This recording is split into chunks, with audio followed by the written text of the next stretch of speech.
ఎదుగునట్లుగా, వాక్యంలో అడుగులు వేయనట్లుగా మీరు సహాయం చేయండి.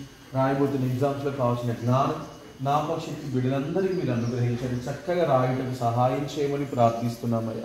అన్ని విధాలు ప్రతి ఒక్కొక్కరిని బలపరచమని యేసయ్య నామమున వేడుకొనుచున్నాము తండ్రి.